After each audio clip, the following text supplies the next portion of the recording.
lot more statistics than Dr. James, she gave you quite a bit. But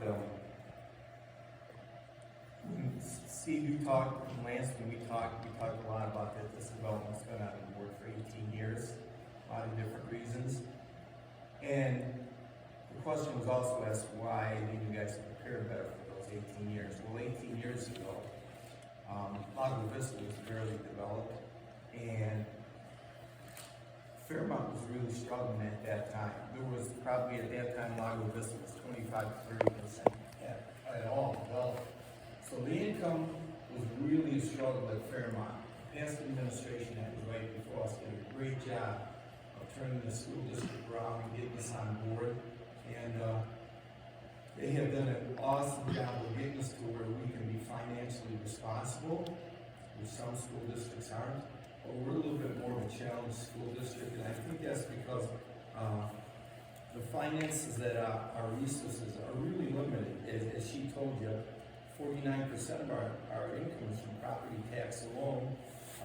48% is government funding, which is made up by EBF, which is evidence-based funding, state and federal funding.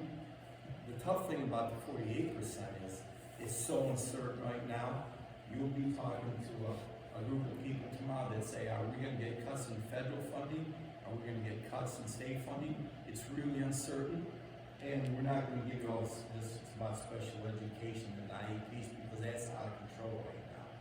But we told, I think Mayor Steve and Lance, we never meant to put a black cloud on this project, but I said, you guys need to do your job and we're going to do ours, which is just to stand up for the school district and say we've gotten to a good place and we do not want to go backwards.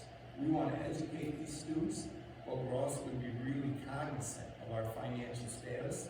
And, you know, we talked a minute ago about studying the capital and operations impact, and that's what we've been doing. It's not that we didn't want to give answers and say what we felt, but we're very careful about studying what, if we get a special needs student, the cost is astronomical for somebody that comes without any special needs.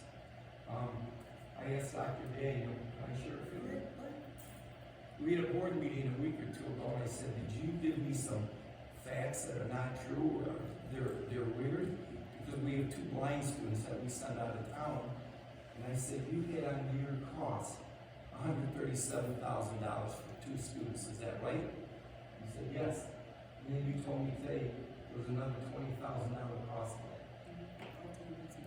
So that's up to $157,000 for 2 students.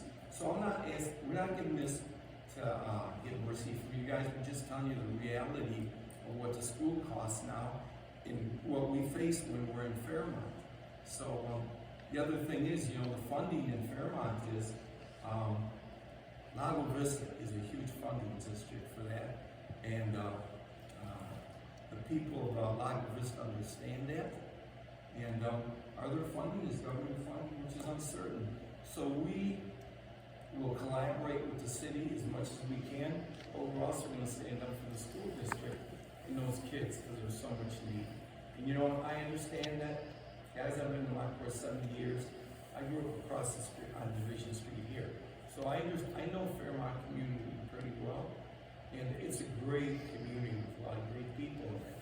So we will continue to collaborate with Mayor Steve and with Lance and work, but we just wanted you to understand, some people thinking, well, why won't you guys answer? Why won't you tell us what's going on? Because that's what's going on. We're going to really work together to collaborate and make sure that we're financially sound with the school district, because we know one of the first questions they do when they're going to come and build those houses, they're going to ask about that school district. So we want to make sure it stays a good school district. We appreciate your time. No, thank you.